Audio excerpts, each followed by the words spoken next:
Regarde ça. J'ai pris 5 vraies offres d'emploi en cybersécurité publiées aux États-Unis. Et sur ces 5 offres, tu vas voir des mots comme junior, associate, analyste 1, SOC analyste 1. Donc, normalement, si tu essaies de décrocher ton premier job en cybersécurité aux États-Unis, tu vois ça et tu te dis, parfait, c'est pour moi. Sauf que non.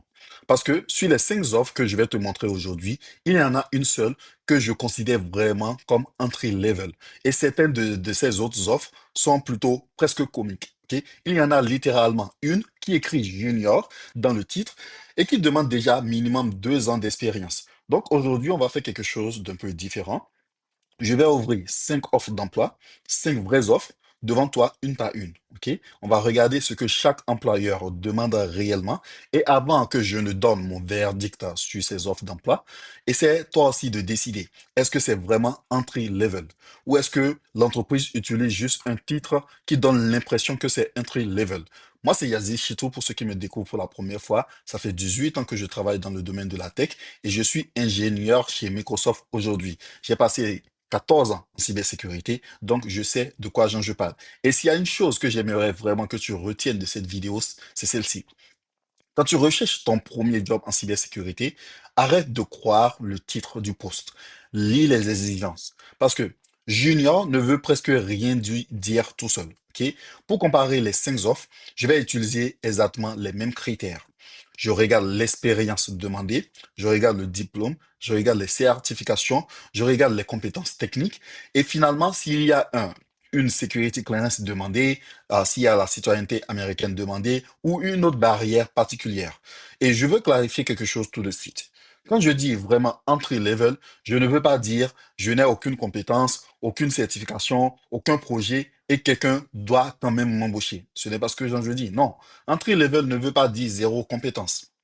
Tu peux avoir fait des labs, tu peux avoir construit des projets, ok, pratiques, tu peux avoir une certification, tu peux avoir fait un stage, tu peux même avoir travaillé en helpdesk, en support IT ou dans un autre rôle informatique adjacent. Ma vraie question plutôt est-ce que l'entreprise exige que tu aies déjà occupé professionnellement le métier auquel tu essaies justement d'accéder? Tu vois un peu? Parce que si une entreprise cherche un junior SOC analyst, par exemple, mais exige à 2 ans d'expérience SOC, il y a un petit problème, n'est-ce pas? Allez, on va commencer avec l'offre numéro 1. SOC Analyst 1, ok, comme vous pouvez le voir là. Headland Business System. Rien qu'avec le titre, ça ressemble à un poste débutant. SOC Analyst 1, niveau 1, ok? Donc, naturellement, quelqu'un qui cherche son premier poste en cybersécurité pourrait cliquer dessus. Maintenant, regardons les exigences. Et là, on trouve déjà quelque chose d'intéressant. Il demande au moins 1 an d'expérience. Ok. Expérience 1 + 1 en administration IT, en informatique helpdesk. C'est ce qu'il demande. Personnellement, cette exigence ne me choque pas. Ok. Parce que la barre sur le marché du travail est élevée maintenant. Parce que c'est exactement quelque chose dont je parle souvent. Ton premier job n'a pas forcément besoin d'avoir cybersécurité écrit dans le titre. Tu peux entrer par le helpdesk, le support, le réseau, le NOC, l'administration système et ensuite utiliser cette expérience-là justement pour aller vers la cybersécurité. Dans cette offre, ils acceptent également un diplôme ou de l'expérience équivalente. Il y a certaines certifications Microsoft à obtenir après l'embauche. Et je ne vois pas de security clearance obligatoire. Donc, est-ce que je considère ce poste comme entry level? Je vais lui donner, je vais révéler, je vais lui donner orange. OK? Pourquoi orange? Parce que c'est potentiellement entry-level en cybersécurité, mais pas vraiment entry-level dans le domaine de la tech. Si tu pars absolument de zéro, ça risque d'être compliqué. Mais si tu as déjà passé 1 an en helpdesk ou dans un autre poste IT, dans un autre poste informatique, moi, je postulerai. Offre numéro 2, ok? Associate Cybersecurity Analyst chez Optum. Encore une fois, regarde le titre. Associate. Ok. Quand tu vois associate, tu pourrais penser début de carrière, n'est-ce pas? Parfait. Maintenant, regardons maintenant ce qu'il demande réellement. Il demande d'abord un bachelor dans un domaine technique. Très bien. Ensuite, une certification cybersécurité. OK, d'accord. Mais ensuite, il demande au moins 6 mois d'expérience, OK, dans, dans un SOC ou un incident response. C'est ce qu'il te demande, l'expérience demandée ici, là, comme tu peux le voir là. Et ce n'est pas fini. Il veut également de l'expérience avec les SIEM et SOR, OK, et de l'expérience en sécurité cloud. Tu vois ce qui se passe là maintenant. Individuellement, aucune de ces exigences n'est complètement folle. Mais quand tu les additionnes toutes, on n'est plus vraiment sûr, je viens d'apprendre la cybersécurité, je cherche mon premier poste. Tu es d'accord avec moi? Commence plutôt à être sûr, j'ai déjà travaillé dans la cybersécurité et je cherche mon prochain poste. Donc, mon verdict ici, Orange également. C'est clairement un poste de début de carrière, mais pour quelqu'un qui essaie d'obtenir son tout premier rôle professionnel en cybersécurité, la barre commence déjà à monter. Maintenant, offre numéro 3. Et celle-là, je veux que je veux vraiment que tu regardes bien. Le titre est Junior Security Operation Analyst. Junior. Très bien. Imagine, tu viens d'avoir Security Plus. Donc, comme tu as ta certification, comme tu as Security Plus, tu as construit quelques labs, quelques projets. Tu commences à rechercher ton premier job. Tu vois Junior Security Operation Analyst. Tu te dis, enfin, voilà une offre faite pour moi, n'est-ce pas? Et ensuite, tu lis les exigences. Minimum 2 ans. Ok, c'est ce qu'ils ont écrit. Minimum 2 ans d'expérience. 2 ans pour le poste junior. Ils demandent minimum 2 ans d'expérience dans la réponse aux alertes et aux incidents aussi. De l'expérience avec les CIEM, de l'E2R, de l'email security et de l'expérience dans un environnement d'entreprise. Voilà exactement pourquoi je te dis de ne jamais regarder uniquement le titre. Tu vois un peu? Parce que le titre du poste et sa vraie barrière d'entrée sont deux choses complètement différentes. Est-ce que cette offre est mauvaise? Non, pas du tout. L'entreprise a parfaitement le droit de vouloir quelqu'un avec 2 ans d'expérience. Mais pour quelqu'un qui essaie d'entrer dans la cybersécurité pour la première fois, mon verdict est rouge. Ok? Mon verdict est rouge. Ce n'est pas ce que moi j'appellerais une vraie offre entry level. Et d'ailleurs, si tu vois une annonce comme celle-ci, ça ne veut pas dire que tu dois automatiquement abandonner. Non. Si tu coches énormément des autres cases, ok, tu peux toujours postuler. Tu n'es pas obligé de cocher toutes les cases, ok? Faut garder ça en tête. Mais je ne construirai pas toute ma stratégie de recherche d'emploi autour de postes comme celui-ci, ok, comme celui-là. Offre numéro 4. SOC Analyst 1, ok, chez American Systems. Encore une fois, Analyst 1. Ça donne clairement l'impression d'un premier niveau. Et techniquement, le travail ressemble effectivement à du tiers 1. Monitoring, analyse, incident response, IDS qui veut dire Intrusion Detection System. Tout ça paraît cohérent. Mais ensuite arrive une exigence qui change complètement la discussion. Citoyenneté américaine. Ok. Et surtout, Security Clearance, Secret Active. Là, ce n'est même plus simplement une question de savoir si tu connais un Splunk ou si tu as ton compte TIA Security Plus. Tu peux avoir toutes les compétences techniques du monde, ok? Si le poste exige une clearance active et que tu ne l'as pas, la porte est pratiquement fermée pour toi. Maintenant, attention, dans le marché government contracting ou dans l'écosystème des personnes avec le clearance, cette offre peut être un excellent poste de début de carrière pour la bonne personne. Ok, quelqu'un qui a déjà une security clearance, un militaire, un vétéran, ou bien même si le poste décide de te sponsoriser pour ça. Ok, quelqu'un qui vient d'un autre poste clair, par exemple, peut postuler à ça. Mais pour le candidat à cybersécurité moyen qui cherche son premier poste, je dirais c'est rouge. Ok, parce que la barrière d'entrée n'est plus seulement technique, elle est administrative aussi. Et encore une fois, si tu avais simplement tapé SOC Analyst 1 dans LinkedIn, sans lire le reste de l'annonce, tu aurais pu perdre ton temps à postuler. Maintenant, offre numéro 5. Et celle-ci, je veux que tu observes vraiment la différence. Security, Governance, Risk and Compliance Analyst 1. Donc, on est sur du GRC, ok? Governance, Risk and Compliance. Première chose que je regarde, l'expérience. Et là, 0 à 2 ans. Déjà intéressant. ok? Ensuite, l'annonce précise que les stages peuvent compter aussi. Encore plus intéressant.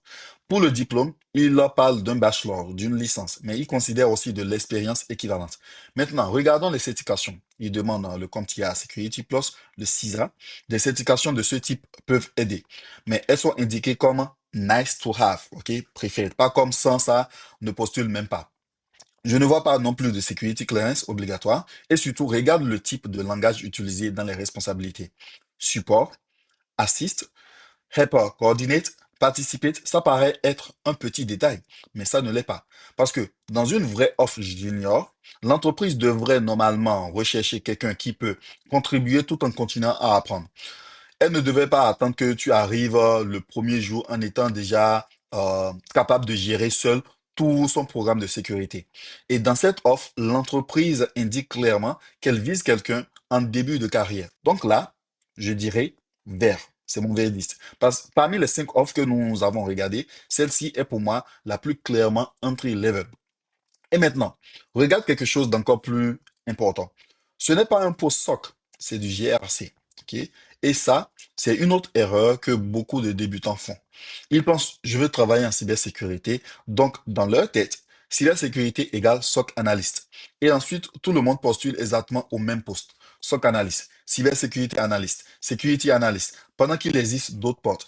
GRC, IAM, vulnerability management, security operation, cloud security, et parfois même des rôles informatiques, des rôles IT adjacents qui peuvent te rapprocher beaucoup plus rapidement de ton objectif. Donc, qu'est-ce que ces 5 offres nous enseignent, nous apprennent? La première chose, ne cherche pas simplement un titre, ok? Cherche une barrière d'entrée. Quand tu ouvres une offre plutôt, pose-toi cette question. Est-ce que l'entreprise cherche quelqu'un qui peut encore apprendre? Ou est-ce qu'elle cherche quelqu'un qui sait déjà faire le travail, tout le travail, mais auquel elle donne simplement le titre junior? Regarde l'expérience obligatoire et fais bien la différence entre obligatoire et préféré. Regarde si le diplôme est absolument obligatoire ou si l'entreprise accepte de l'expérience à la place du diplôme. Regarde aussi si les certifications sont obligatoires ou si elles sont simplement preferred ou nice to have. Ok. Regarde aussi s'il faut une security clearance. Regarde s'il faut être citoyen américain. Et surtout, regarde les verbes utilisés dans l'annonce. Si tu vois beaucoup de mots comme assist, support, monitor, document, escalate, participate, ça peut être un bon signe pour toi. Ça indique souvent qu'il existe encore une marge de manœuvre d'apprentissage. Ok. Maintenant, compare ça avec des verbes comme lead, architect, own, design, independently investigate. Là, l'entreprise est probablement en train de te dire, on ne cherche pas quelqu'un à former, ok? On veut quelqu'un qui peut déjà prendre le volant. Et maintenant, tu pourrais regarder toutes ces offres et me dire, mais Yazid, même la vraie offre entry-level demande quand même des compétences. Oui, exactement. Et c'est pour ça que je parle autant de hands-on, autant de pratique. Hands-on, ok? La pratique, la main sur la chose, ok? Le problème n'est pas qu'il faut attendre 3 ans avant de commencer à postuler. Le problème, c'est que tu dois arriver avec quelque chose qui prouve que tu sais faire, ok? Des labs, des projets, de la documentation, un portefeuille, un portfolio. Quelque chose que tu peux montrer pendant un entretien et dire, je l'ai fait moi-même. Je n'ai peut-être jamais eu officiellement le titre de SOC analyste, mais voici ce que j'ai déjà construit moi-même. Voici ce que j'ai déjà analysé. Voici comment j'ai résolu ce problème. Voici comment je l'ai documenté. Et tu montres avec les preuves à l'appui. Et c'est précisément la raison pour laquelle on a construit Total Threat, qui est un groupe, ok, dédié autour du hands-on, autour de la pratique. Si tu es aux États-Unis, que tu es à l'aise pour apprendre en anglais et que tu veux commencer à construire de vraies compétences pratiques, rejoins Total Threat Free. C'est une communauté entièrement gratuite. C'est un groupe entièrement gratuit et on a un défi de 7 jours dedans gratuit. Le lien est dans la description ci-dessous. Tu peux commencer avec notre 7 Day Challenge, le défi de 7 jours, et construire quelque chose de concret au lieu de simplement accumuler de la théorie. Et si tu regardes cette vidéo avant le 15 septembre 2026, on offre également une bourse d'une valeur de 7 000 $ à une personne pour rejoindre notre programme complet qui sort le 1er octobre. Une seule place, ok? Le lien pour candidater à cette offre est aussi dans la description ci-dessous. Mais pour participer à cette bourse, pour appliquer pour cette bourse, il faut rentrer dans Total Trade Free, le groupe gratuit, faire le 7 Day Challenge qui est gratuit aussi avant de pouvoir candidater. Et maintenant, avant de partir, je veux savoir quelque chose. Parmi les 5 offres que je t'ai montrées aujourd'hui, avant que je ne révèle la cinquième, ok, laquelle est-ce que toi, tu pensais être la vraie entry level? Mets simplement le numéro dans les commentaires. 1, 2, 3, 4 ou 5. Et si tu veux que je fasse une deuxième vidéo comme celle-ci, avec 5 nouvelles offres réelles, dis-moi aussi partie 2 dans les commentaires et je le ferai. Peace. I'm gone.